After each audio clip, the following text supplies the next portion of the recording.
Capítulo 27 A Páscoa e a prisão. Aquela seria uma semana decisiva na vida de todos os integrantes desta história, e de resto no destino de toda a humanidade. A chegada do Mestre a Jerusalém fora precedida por uma longa jornada, na qual inumeráveis seguidores o acompanharam até a capital religiosa e política da nação, passando por povoados e vilarejos onde eram recebidos pela alegria dos moradores, já conhecedores da fama e da bondade do Cristo. Adensando-se a caravana dos que lhe faziam companhia, a passagem do Mestre por Betânia, pequeno povoado nas cercanias de Jerusalém, fora algo extremamente impactante, notadamente porque ali, na companhia dos amigos tão queridos, Marta e Maria, que pranteavam a morte de Lázaro para a surpresa de todos, Jesus contrariaria a evidência afirmando que Lázaro não havia morrido, mas que estava dormindo. Dito isso, dirigiu-se até a porta do túmulo, de onde, atendendo ao seu chamamento doce e firme, o próprio Lázaro, que todos acreditavam ter morrido já há alguns dias e cujo corpo físico já apresentava sinais de necrose, levantou-se enfaixado e atontado, aparecendo à porta para espanto de todos. Tal feito fora, na verdade, a concretização material de um poder que muitos tinham escutado ser real, mas que ainda lhes parecia fruto do entusiasmo popular, sempre a aumentar as coisas à medida que as notícias se vão espalhando. No entanto, ali não havia dúvidas sobre essa capacidade.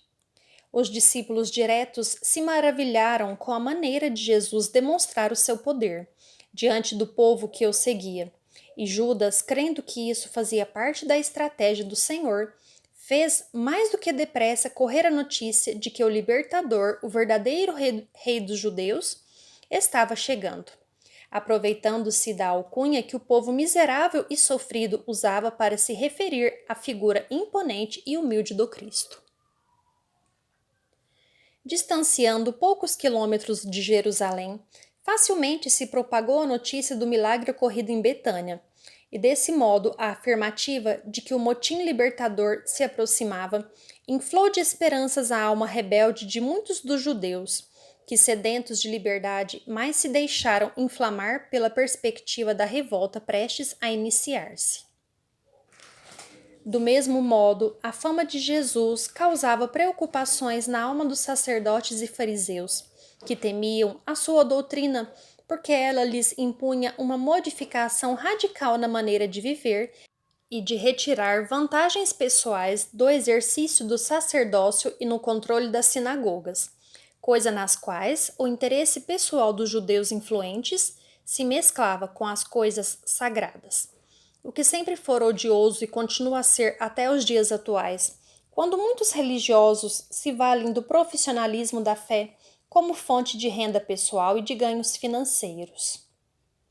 Assim, Jesus já não podia caminhar livre e despreocupadamente no meio dos judeus, porque muitos já tramavam contra a sua vida e buscavam um meio de prendê-lo naqueles dias que se aproximavam e que correspondiam à Páscoa do povo.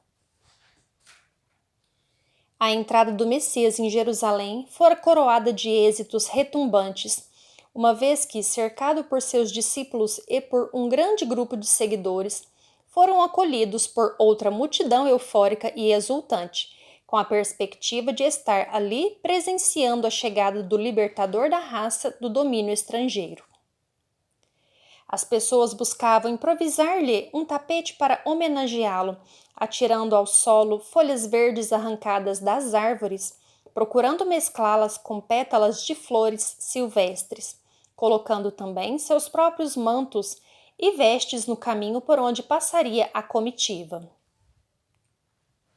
Esse movimento não passou despercebido dos importantes representantes judeus, que mais do que depressa foram informados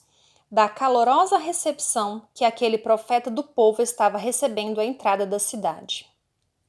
Todavia, ao contrário do que o poviléu estava lhe demonstrando na euforia de sua recepção, como a apoiá-lo em caso de revolta armada ou rebelião declarada contra os poderes constituídos, Jesus entra em Jerusalém demonstrando exatamente outro tipo de disposição. Tanto que, em vez de entrar andando como sempre o fizera pelos caminhos, ou ainda valendo-se de um fogoso cavalo, como todos os guerreiros heróicos, protagonizando a figura do libertador, o mestre se vale de um burrico emprestado para, montado nele, ingressar na poderosa cidade.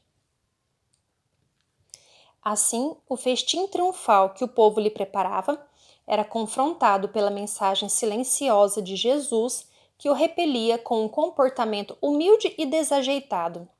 que era representado pela sua montaria singela e digna de provocar risos na alma dos menos empolgados.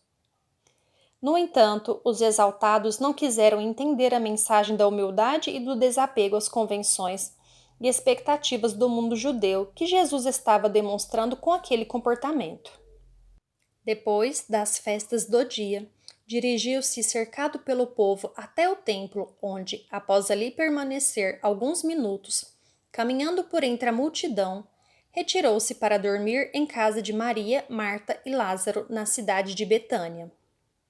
A notícia de sua chegada espalhou-se por Jerusalém, eis que nela se congregavam muitos judeus de todas as cidades e vilarejos que Jesus houvera percorrido em seus 3 anos de tarefas missionárias, e que já o conheciam pessoalmente ou tinham tido contato com sua doutrina e seus feitos.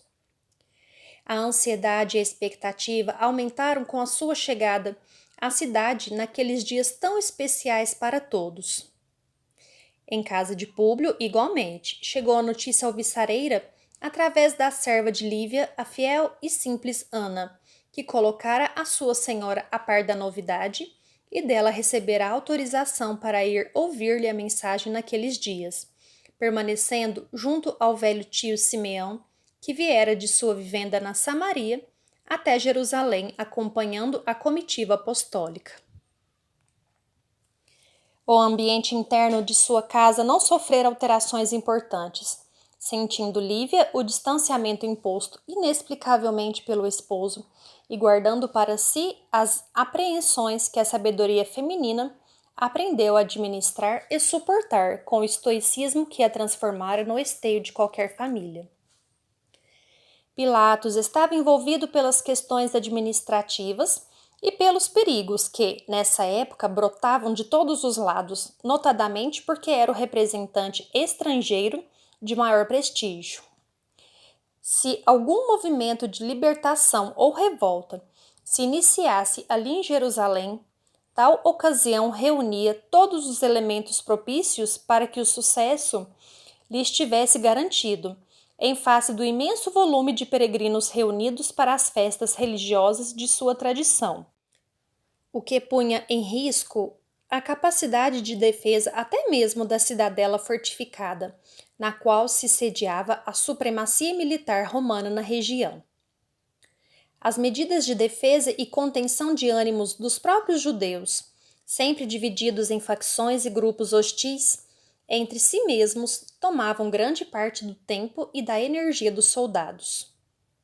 Inúmeras patrulhas percorriam as ruas principais e os becos em Jerusalém nesse período, procurando de modo ostensivo intimidar os mais exaltados e aconselhá-los a uma conduta pacífica que tivesse na exortação religiosa o seu cunho principal.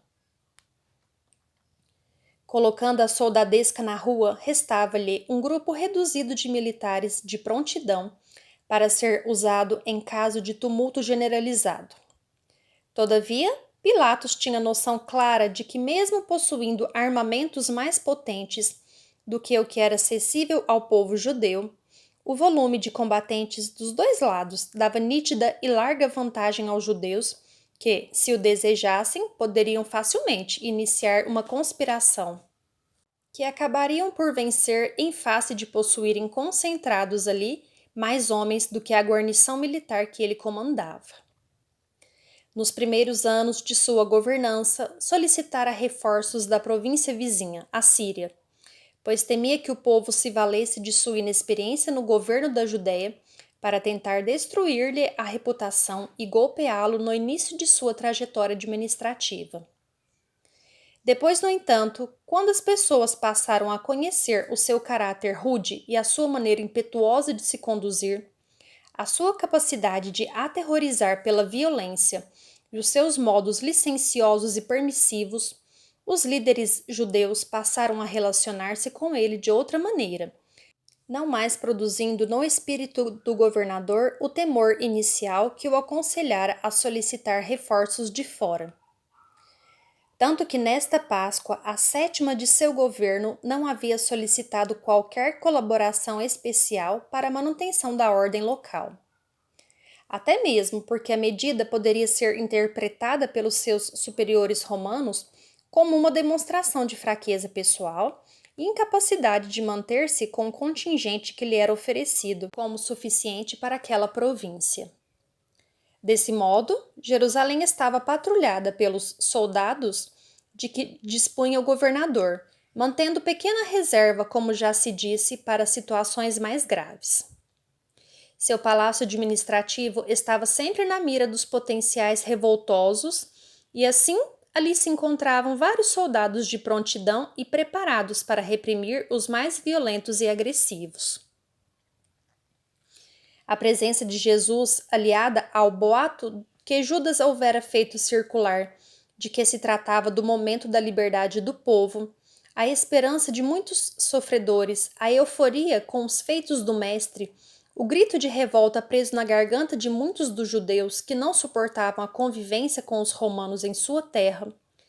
tudo isso se combinava para que os desdobramentos dos fatos se precipitassem. Nos dias que se seguiram, Jesus apresentava-se na cidade sempre cercado pelos seus seguidores e demonstrava toda a sua indignação com as condutas venais dos sacerdotes. Virara mesas de dinheiro que se haviam erguido no recinto do Templo de Jerusalém, nas quais os peregrinos tinham que trocar as suas moedas regionais pelas que tinham curso regular para a compra de animais e objetos sagrados, que logo ao seguir seriam oferecidos em holocausto de sua fé no altar dos sacrifícios. Ao mesmo tempo, os próprios sacerdotes, que eram teórica e eticamente impedidos de comercializar pela sua condição especial, mantinham junto dos cambistas pessoas que faziam às vezes de seus testas de ferro, vendendo os animais que lhes pertenciam e arrecadando dinheiro para eles, ao preço de pequena comissão, maneira de burlar a proibição de serem os sacerdotes exploradores da fé dos seus irmãos de raça. Eles não vendiam pessoalmente como proibia a lei, aliás, muito correta nesse sentido, já que não permitia que aquele que desejou seguir o caminho do sacerdócio se movimentasse nos dois caminhos ao mesmo tempo, o que levava a Deus e o que chafurdava nas negociatas dos homens. Então, para burlarem tais restrições, valiam-se de secretos representantes que, vendendo animais, dos quais pareciam donos, mas na verdade estavam comercializando o patrimônio pessoal dos príncipes do templo que desejavam ganhar mais, e mais vendendo os animais que criavam para o povo levá-los ao sacrifício, como a tradição mandava. Essa conduta vergonhosa era conhecida pela maioria das pessoas, que mais não faziam do que comentar entre si o absurdo e a hipocrisia daqueles sacerdotes, os quais, ao invés de darem o exemplo, costumavam censurar o povo por suas pequenas quedas morais nos sermões que faziam nas sinagogas. A conduta de Jesus, desse modo, foi uma demonstração muito clara de seu desejo de limpar da vilania dos homens a casa do Pai, como se referiu ao mencionar o local sagrado da fé dos seus irmãos judeus. Quando tal notícia correu pela cidade, os que já estavam pensando na revolta mais se animaram com a ideia, imaginando que não tardaria o momento em que alguma palavra ou ordem direta desencadearia o motim tão aguardado. Jesus estava dando mostras de sua independência sobre os poderes humanos, não temendo as consequências e se valendo de sua autoridade moral e da liderança sobre muitos dos que o seguiram para mostrar que a verdade não pode ser suplantada pelo erro para sempre. Isso atingia as feridas morais mais bem disfarçadas que os fariseus e saduceus procuravam ocultar com seus mantos suntuosos, suas posturas ritualísticas vazias e seus comentários sobre a lei, cheios de casuísmos e mentiras. E a receptividade do povo, as verdades que Jesus procurava ensinar-lhes, ora com a palavra doce, ora com as curas estupendas, ora com a conduta firme contra os mercadores da fé, ia diretamente na fonte das preocupações dos líderes religiosos judeus, que, sem terem como lhe negar as acusações verdadeiras de que eram objeto, passaram a desejar ardentemente livrar-se da fonte das verdades amargas, que contra eles eram desferidas matando-a. Todavia, apesar da conduta firme de Jesus, os dias iam se passando sem que o mestre tivesse qualquer comportamento no sentido de deflagrar o movimento, como se estava pensando que o faria naquela oportunidade. E o tempo era um fator precioso nessa luta, já que, passada a comemoração daquela semana, todos os peregrinos regressariam às suas cidades e Jerusalém se esvaziaria. A pequena vantagem que eles tinham, que era vantagem numérica, deixaria de existir e, por isso, cada dia que passava era um dia que se perdia e que, com o encerramento das festividades, encerraria também o sonho de liberdade e poder que grande parte dos judeus sonhava em obter, entre eles o próprio Judas.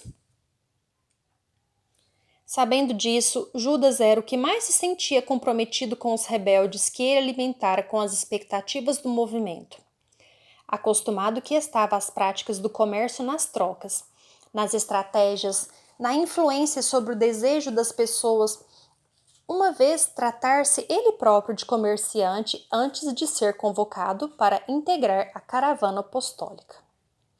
Sua reputação estava em jogo, ao mesmo tempo em que o movimento que ele abastecera de esperanças agora se voltava contra ele, cobrando-lhe o momento em que seria desferido o golpe inicial contra os invasores. Alguns dos próprios fariseus estavam dispostos a aguardar os acontecimentos, porque desejavam tirar proveito desse clima de antagonismos, e quem sabe o movimento que Jesus liderava pudesse fazer-lhes o favor que eles mesmos não haviam tido a coragem de realizar, lutando abertamente contra os romanos poderosos. Assim, dentre os próprios líderes religiosos judeus, surgiam correntes conflitantes, uma que pedia o imediato aprisionamento daquele homem perigoso para suas tradições, e outra que desejava dar mais tempo a esse grupo rebelde que poderia estar abrindo o espaço para a liberdade política que eles tanto desejavam. Depois de iniciado o movimento libertador, como os boatos diziam a boca pequena, vencendo a dureza dos romanos com o vigor dos judeus jovens, os sacerdotes e fariseus se levantariam igualmente e, assumindo a liderança do movimento, agora sem os perigos da exposição prematura, afastariam Jesus e o matariam para não perderem o espaço político desejado. Essas duas correntes internas dividiam os judeus importantes que ficavam na discussão sobre qual a melhor estratégia a seguir. Levado pelas pressões dos correligionários, revoltosos que viam o tempo passar perigosamente para sua causa, os inúmeros líderes judeus que acreditaram nas promessas de Judas colocaram-no em uma encruzilhada decisiva. Era Jesus quem deveria liderar o movimento e, ao mesmo tempo, ele não o fazia nem dava mostras de que o faria efetivamente. Limitava-se a pregar o reino de Deus, a curar e a andar com os discípulos pela cidade e arredores pregando o amor e a caridade. Judas afirmava que isso era apenas uma estratégia sábia para conseguir simpatizantes para a causa. No entanto, Judas mentia e suas palavras não expressavam senão a sua ideia pessoal de poder e liberdade, impedido que estava pela sua ignorância de vislumbrar outro reino que não fosse o da matéria, e outro poder que não fosse o das armas. Por isso agoniava-se o discípulo vendo a inércia de Jesus, ao mesmo tempo em que se apercebia da disposição para a luta existente em muitos, que queriam fazer daquela Páscoa a data da liberdade do povo, como ocorrera no Egito longínquo. Precisava tomar alguma iniciativa antes que fosse tarde demais, e antes que algum outro exaltado assumisse a liderança do movimento, o que tiraria de Jesus o privilégio e dos seus seguidores as vantagens de estarem ao seu lado, podendo compartilhar o poder advindo da conquista depois da vitória sobre os romanos.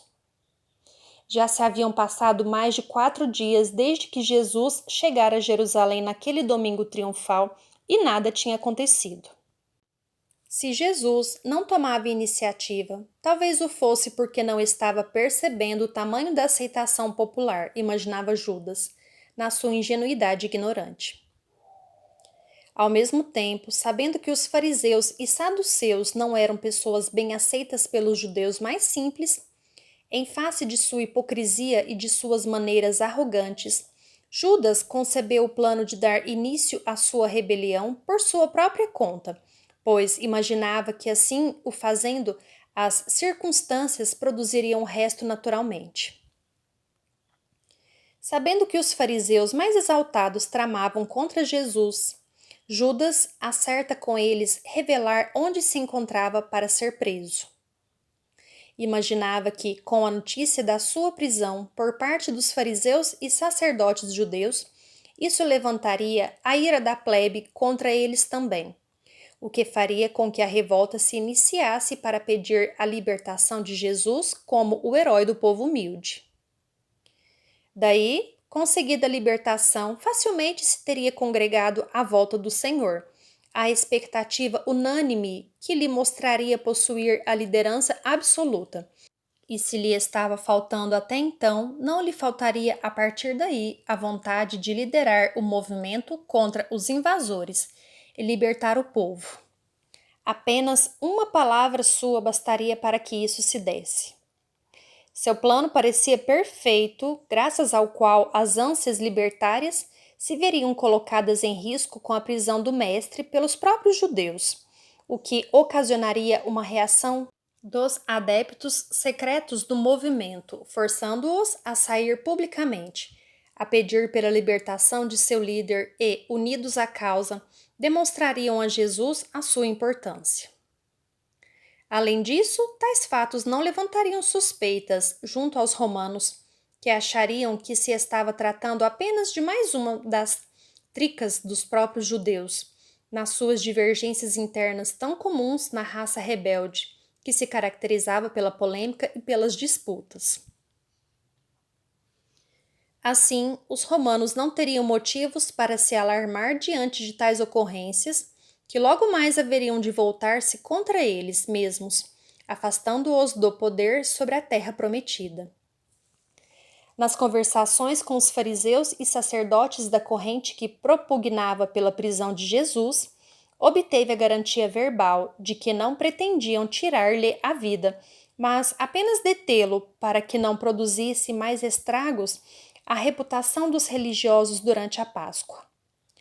Tão logo esta terminasse, colocá-lo-iam em liberdade, depois de avaliarem no mais alto tribunal da raça as alegações contidas em sua pregação. Essa garantia lhe pareceu suficientemente sincera para que não temesse em entregar Jesus aos fariseus maldosos e matreiros, nem aos sacerdotes astutos e mesquinhos. E como que desejando parecer que estavam procurando dar mostras de sua verdadeira boa vontade, ao mesmo tempo em que demonstravam gratidão a Judas por esse auxílio importante, entregaram o famoso saco de moedas, pequena fortuna que demonstrava confiança recíproca naquele trato. Ao mesmo tempo, o espírito cúpido de Judas, acostumado a trocas e negócios, lobrigou uma boa quantia que poderia ser usada no financiamento da própria revolta, caso as coisas assim o exigissem. Para lhe dar a sensação de que tal montante estava sendo entregue como garantia da palavra empenhada, os sacerdotes e Judas haviam acertado que tais valores ser-lhe-iam devolvidos depois que tudo ocorresse conforme tinham combinado. Isso deixou Judas ainda mais confiante do sucesso de sua estratégia. Facilitaria a prisão injusta de Jesus pelos fariseus e sacerdotes, odiados pelo povo simples, e isso desencadearia todo o restante segundo suas ideias. Assim, combinaram a senha e o momento seria definido pelo próprio apóstolo. Queria dar as informações necessárias à localização do Messias para sua prisão. Feito isso, Judas regressou à companhia do Senhor, exultante e preparado para as coisas que iriam advir. Conversou em sigilo com Pedro, que não ignorava de todo as expectativas populares para aqueles dias, mas, com seu temperamento de pescador, ainda que rude em muitos momentos, desencorajava Judas de se meter nesses assuntos. A sua palavra não revelava a negociata que havia feito com os inimigos, mas, sim, a emergência da situação, trazendo a Pedro a advertência de que não deveria andar desarmado, pois a qualquer momento os inimigos poderiam prender Jesus ou a qualquer momento a revolta explodiria. Judas queria criar a ideia de que Jesus fora arrebatado injustamente, depois de ter sido defendido pelos seus e de que, ainda assim, os judeus mesquinhos e covardes terem no levado preso sem justificativa ou acusação. Pedro, sem entender o íntimo desejo de Judas, mas reconhecendo que o clima em Jerusalém era propício para alguma emboscada ou algum gesto de agressão contra Jesus, aceitou levar consigo naquele dia um artefato de defesa, com o qual pretendia defender o mestre contra os agressores. Chegado o momento, depois da emocionante ceia final, na qual Jesus se despede de seus seguidores mais íntimos e deixa para a posteridade o exemplo do verdadeiro amor e da verdadeira amizade, já no Monte das Oliveiras, para onde se dirigira com seus discípulos mais próximos. A figura de Judas se aproxima conduzindo um grupo de homens mandados pelos fariseus e sacerdotes, que já se haviam organizado para que as coisas tivessem outro destino que não aquele que Judas tinha imaginado. Identificado pelo seguidor no meio dos seus amigos de aflição, notabilizou-se na tradição apostólica a cena do beijo da traição com o qual Judas apontaria aquele que deveria ser preso. Em realidade, no coração de Judas, apesar de sua condição inferiorizada e cega, sua conduta não era a do traidor, mas sim daquele que dá condições para que o movimento libertador se iniciasse. Para si mesmo, era um quase-herói ainda não compreendido, mas que em breve seria, como tal, reconhecido pela sua coragem. Além disso, houvera conseguido dos sacerdotes com quem se entendera todas as garantias necessárias à proteção de Jesus, que mais tarde seria devolvido à liberdade, sem danos para sua integridade física. Estava imaginando dirigir um jogo no qual já possuía todas as cartas marcadas pela sua inteligência astuciosa, e aquele seria o gesto inicial de toda a grande epopeia do povo heróico e lutador, conforme a tradição lhe enaltecia tais virtudes de caráter. Faltava o estopim inicial, esse que Judas estava acendendo e que acabaria com a escravidão imposta pelo invasor romano.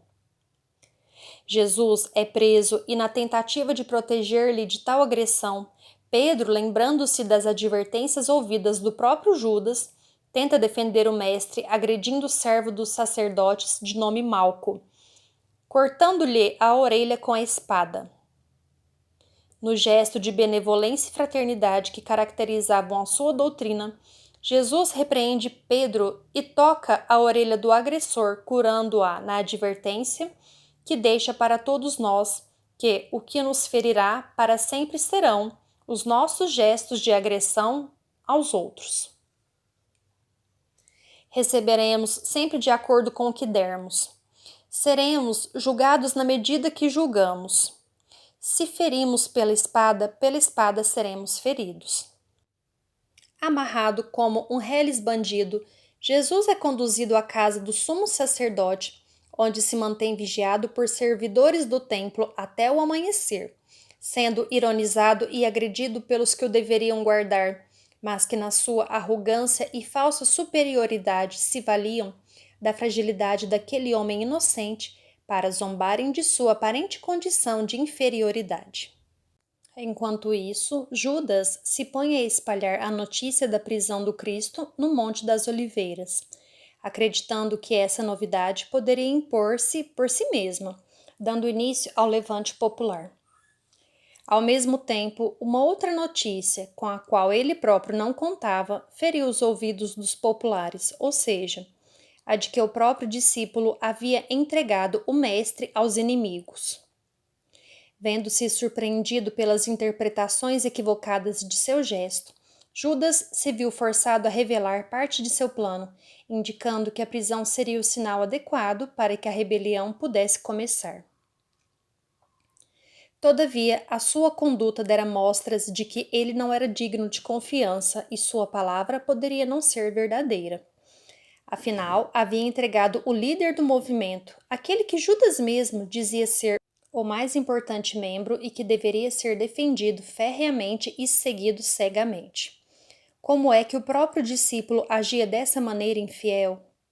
E Judas, vendo as coisas se complicarem para seu lado, revelou os detalhes da conversação com os sacerdotes, na qual haviam confessado o desejo de mantê-lo afastado do povo apenas para se preservarem até o final da Páscoa, mas que o devolveriam. E os seus interlocutores, igualmente astutos e maliciosos, ao extremo, fizeram ver a Judas que isso era um absurdo, que os sacerdotes eram raposas velhacas e que, quando punham suas mãos sobre a presa, nada mais a retirava dali. Judas dizia que não seria assim, pois eles lhe haviam dado garantias de que cumpririam a palavra empenhada. Que garantias convincentes poderiam ter oferecido, Judas, para que você se sentisse assim confiante? Perguntaram-lhe os líderes mais próximos em conversação secreta e exaltada. Ora, eis aqui a bolsa de moedas que me deram em penhor da palavra, revelou o apóstolo ingênuo, tentando se fazer acreditar e mostrar a realidade de suas palavras. Dinheiro! Gritaram os mais exaltados. Dinheiro em troca do nosso líder? Você traiu o movimento por uma bolsa de dinheiro?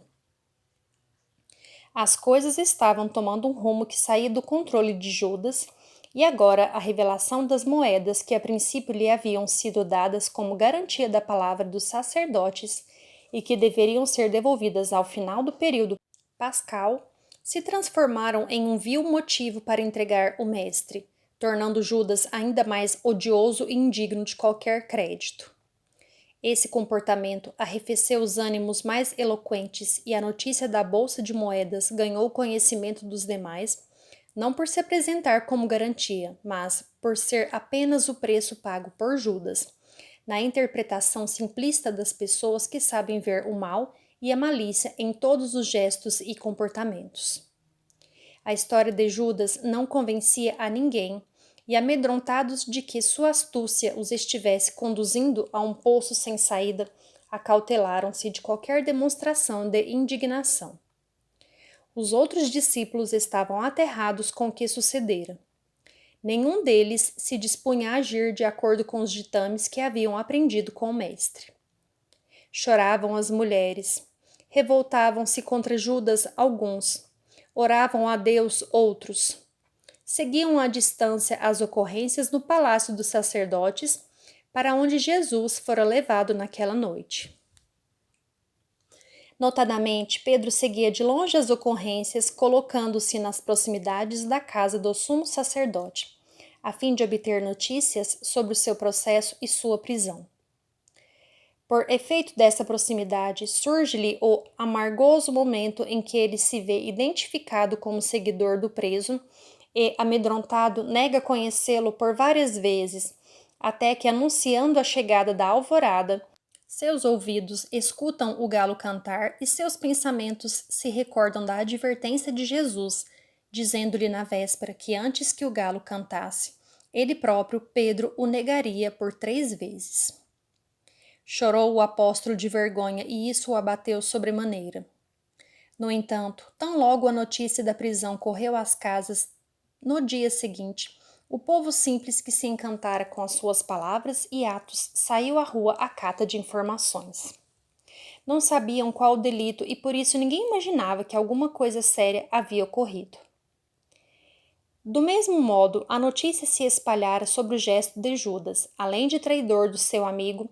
vendedor do mesmo ao preço de moedas de prata, com as quais pagaria suas dívidas pessoais, segundo a calúnia que agora se espalhava por si mesmo.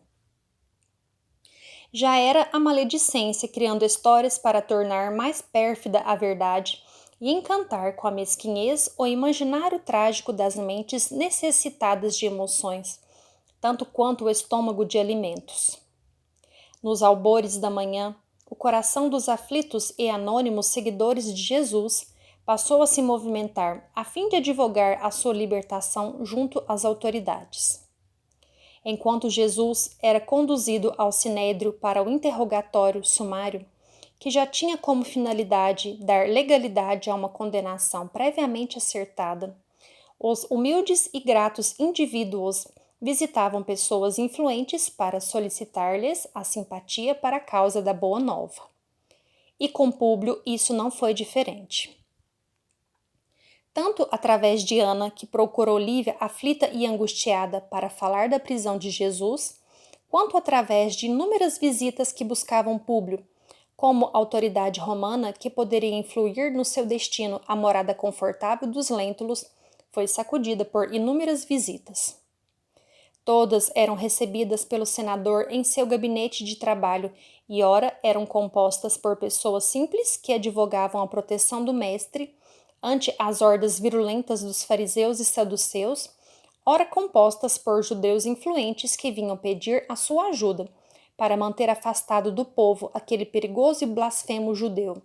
levantando-se inclusive como ameaça ao próprio poderio romano na região, tendo sido condenado pelos de sua raça, que desejavam validar com uma aparência de julgamento aquela condenação prévia que já tinham acertado. Não desejavam, contudo, atrair para si a ira dos mais humildes, que depositavam no profeta todas as suas esperanças.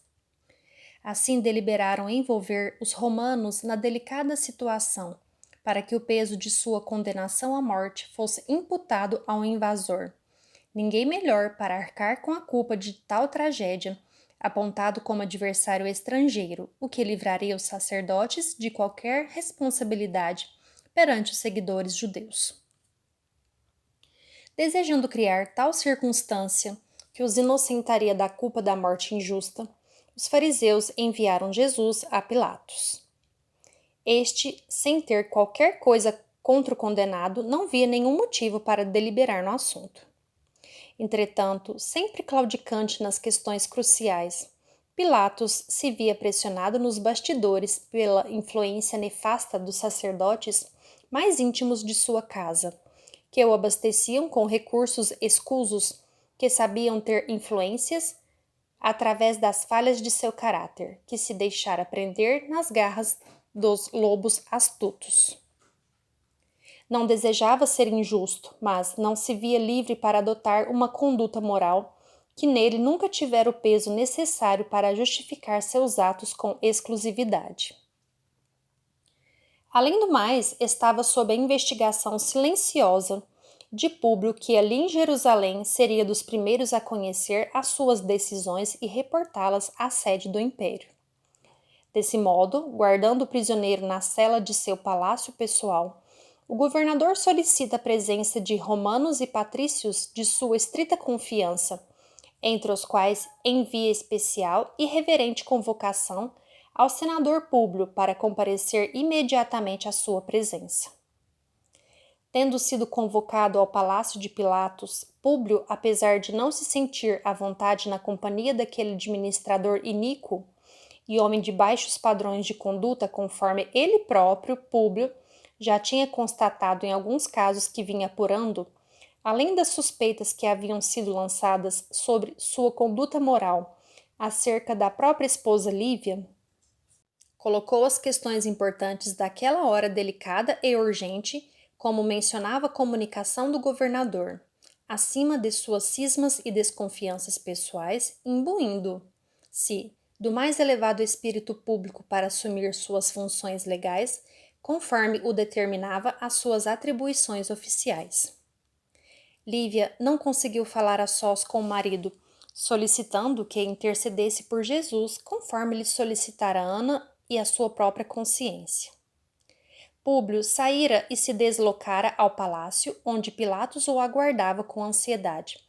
na tentativa de se livrar do dever solitário de decidir e, ao mesmo tempo, demonstrar ao senador que dominava a situação, procurando fazer justiça segundo os conceitos romanos das cortes de magistrados que vigiam no império. Públio saiu, carregado pelos seus escravos, em direção à entrevista difícil daquela hora. Lívia quedou-se aturdida, sem saber como agir ante a ausência do marido.